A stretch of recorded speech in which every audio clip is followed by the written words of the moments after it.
नमस्कार विद्यार्थी मित्रांनो, मी प्राध्यापक प्रशांत डाकणे प्रशांत क्लासेसमध्ये आपलं पुनर्ष एकदा मनपूर्वक स्वागत करतो.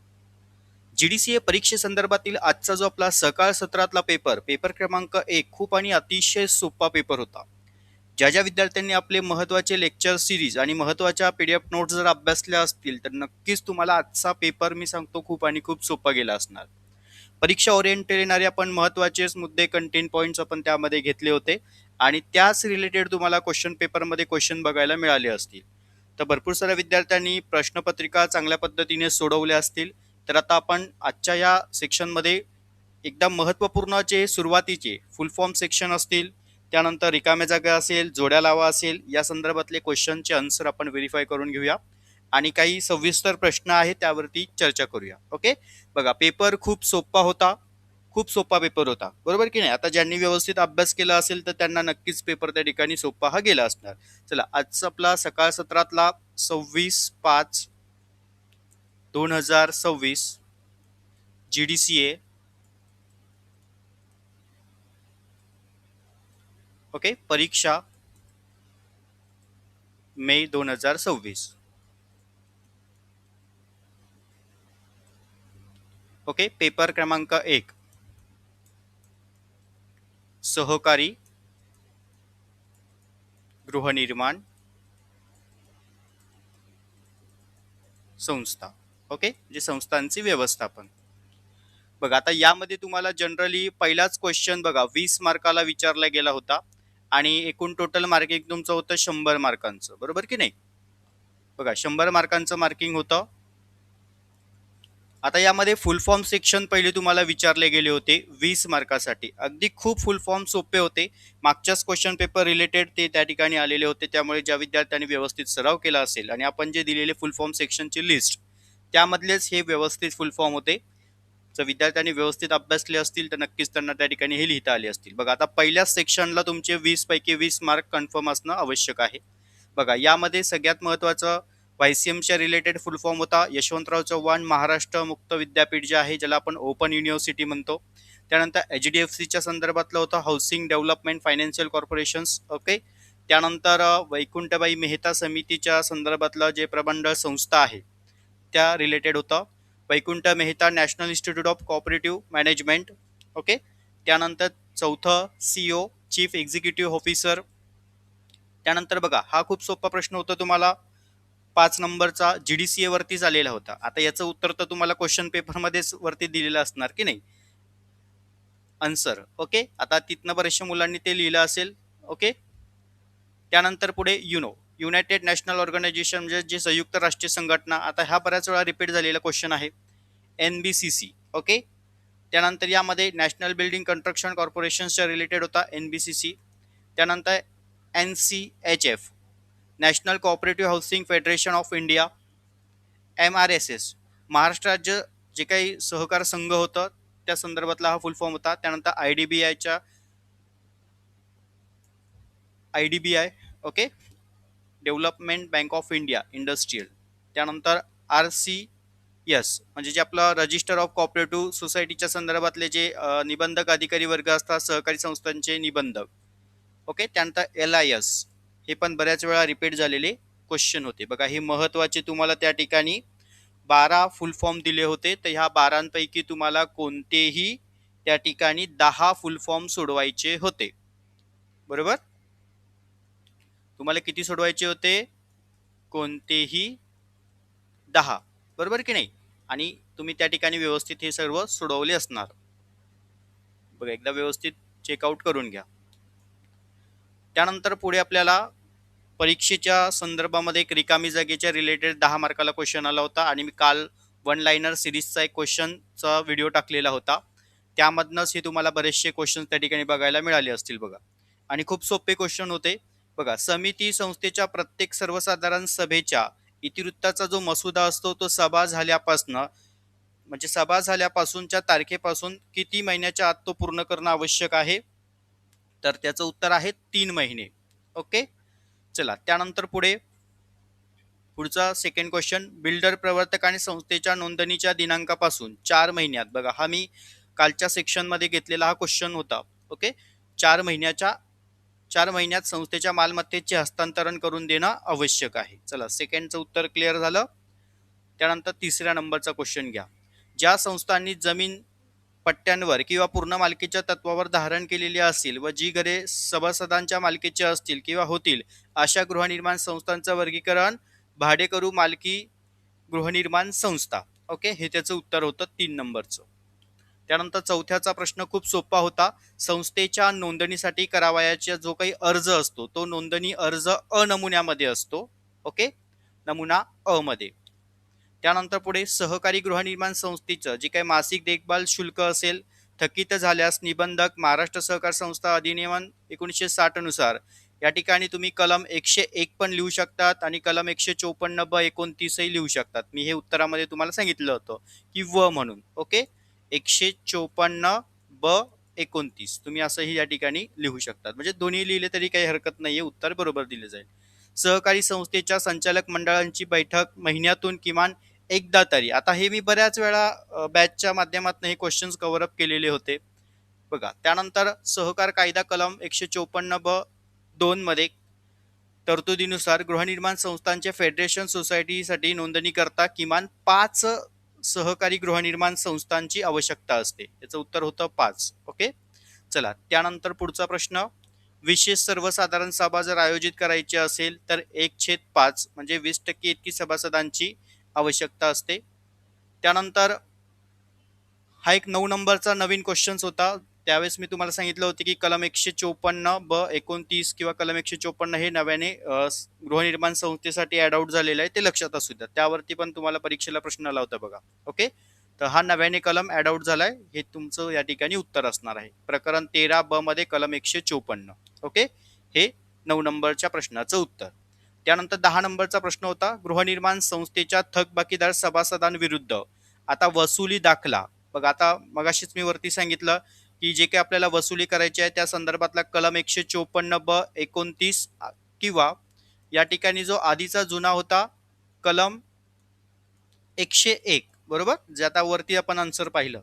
तर तुम्ही हे दोन्ही, पण आता इथे त्यांनी सेपरेट विचारले आपल्याला कलम 154 ब 29 कशाशी निगडीत आहे, तर वसुली दाखला मिळवण्याच्या संदर्भातला सभासदांविरुद्ध जे काही थकबाकी असेल तर त्या थकबाकी संबंधीचा जो काही वसुली दाखला आहे तो मिळवण्यासाठी जो नवीन कायदा कलम ऍड आउट केलेला आहे कलम 154 ब 29 आणि जुन्या कायद्यामध्ये कलम 101. ओके, चला इथपर्यंत हे महत्वाचे 10 प्रश्न समजले रिकामी जागेचे. अगदी 10 मार्काला खूप सोपे प्रश्न विचारले होते. म्हणजे फुल फॉर्म सेक्शनचे 20 मार्क आणि हे तुमचे 10 मार्क, म्हणजे 30 मार्क इथे तुमचे कन्फर्म असणं आवश्यक आहे. त्यानंतर थोडंसं जोड्या लावांमध्ये जर आपण नीट लक्ष दिलं तर भरपूर सारे विद्यार्थ्यांना वाटलं असेल की सर या जोड्या लावांचे क्वेश्चन असे काय त्या ठिकाणी ब गटामध्ये दिलेत. तर आता नीट लक्ष द्या इकडे बघा. या ठिकाणी आन्सर आहे. आता ज्या ठिकाणी विमा जो होता बरोबर, विमा, आता जर सहकार कायद्याच्या नियमानुसार आपण पाहायला गेलं तर या ठिकाणी कलम 110 अ ओके या प्रकरणामध्ये विम्या संदर्भातली माहिती दिलेली आहे, परंतु पर्यायमध्ये तुम्हाला तसं काही त्या ठिकाणी पर्याय दिलेला नव्हता. पण जर काही जुने तुमच्याकडे काही पुस्तकं असतील तर त्याच्यामध्ये तुम्हाला कलम 21 दिसतील बरोबर. पण त्याच्यानंतरचे जे काही क्वेश्चन होते ते जर आपण एकदा व्यवस्थित व्हेरीफाय केले ब गटामध्ये तर तुमच्या लक्षात येईल की आपल्याकडे लास्टला एकच ऑप्शन उरत होतं कलम 21चं बरोबर. बघा आता सेकंड क्वेश्चन, सेकंड जो दिलेला विशेष सर्वसाधारण सभा, आणि मी तुम्हाला बऱ्याच वेळा सांगितलंय की सभेच्या संदर्भातले कलम व्यवस्थित करून ठेवा. बघा ते आता आलेच आहे. आपण कलम लिस्टेडची जो काही व्हिडिओ अपडेट केलेला होता बरोबर, तुम्ही ते व्यवस्थित कलम लिस्टेडचे व्हिडिओ वाचलेले असतील, ऐकले असतील, समजून घेतले असतील. बघा त्या रिलेटेडच तुम्हाला प्रश्न विचारले होते. विशेष सर्वसाधारण सभा कलम 76. चला प्रत्येकाने करेक्ट लिहिलंय का एकदा कन्फर्म करा. उपविधीची सुधारणा कलम 13.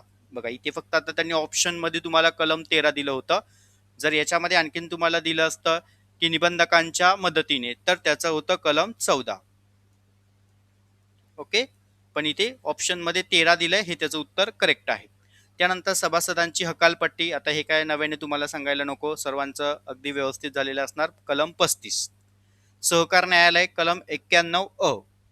त्यानंतर अविश्वासाचा ठराव जो आहे कलम 73(1) ड, हा कलम 73(1) ड आणि जे आता नव्याने कलम 154 ऍड आउट झाले त्याच्यामध्ये ब ब 24 मध्ये सुद्धा अविश्वासाचा ठराव दिलेला आहे, त्यामुळे हे त्याचं उत्तर आहे. ओके. चला, त्यानंतर सभासदांच्या मृत्यूनंतर हितसंबंधाचे हस्तांतरण करणं.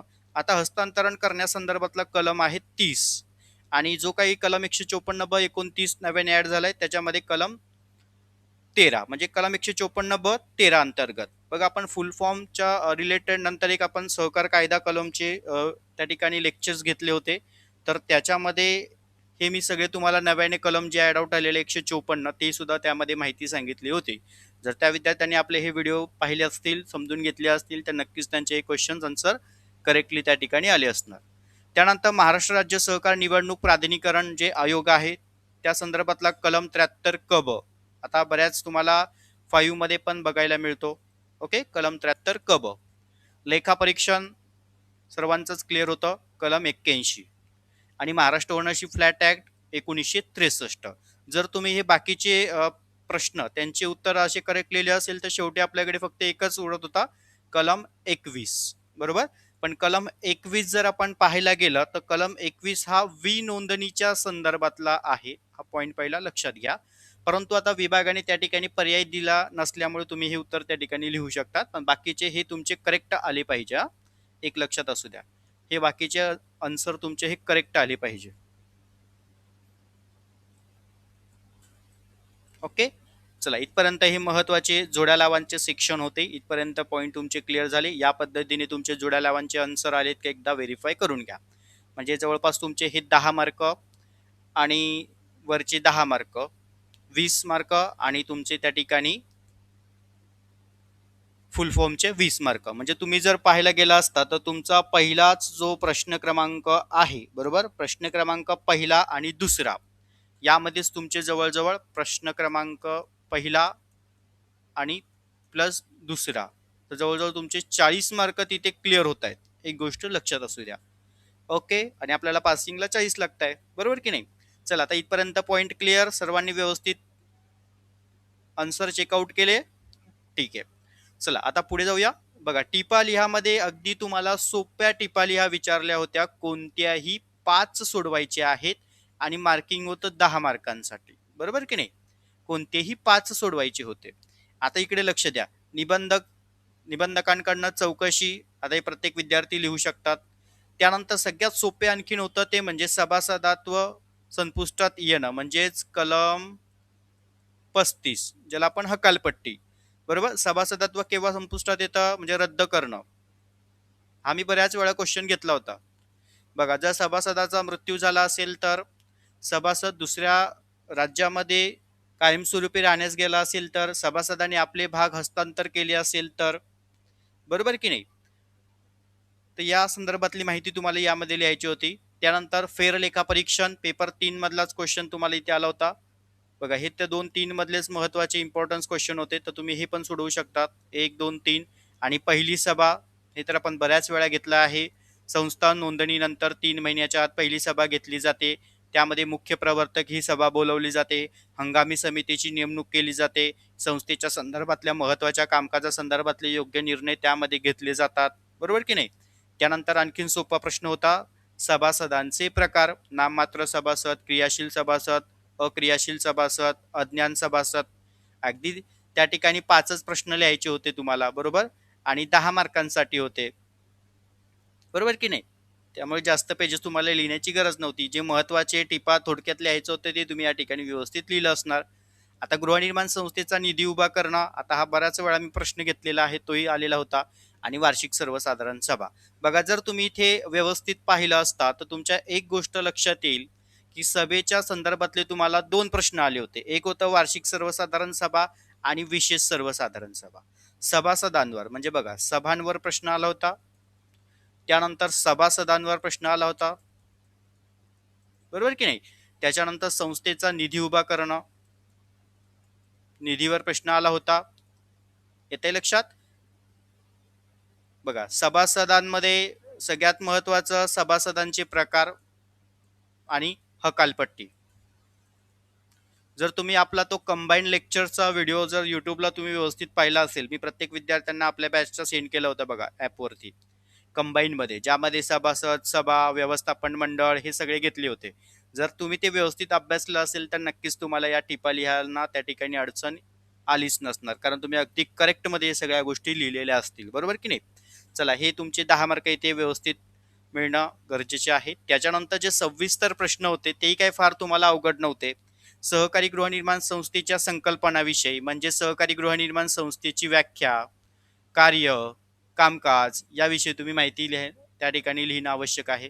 त्यानंतर सहकारी गृहनिर्माण संस्थेचे विविध प्रकार. आता हा तर मी बऱ्याच वेळा प्रश्न घेतलेला होता, पण याला ऑप्शन होतं तुम्हाला किंवा, म्हणजे तुम्ही दोघांपैकी एकच त्या ठिकाणी लिहा प्रश्न क्रमांक 5 मध्ये. ओके.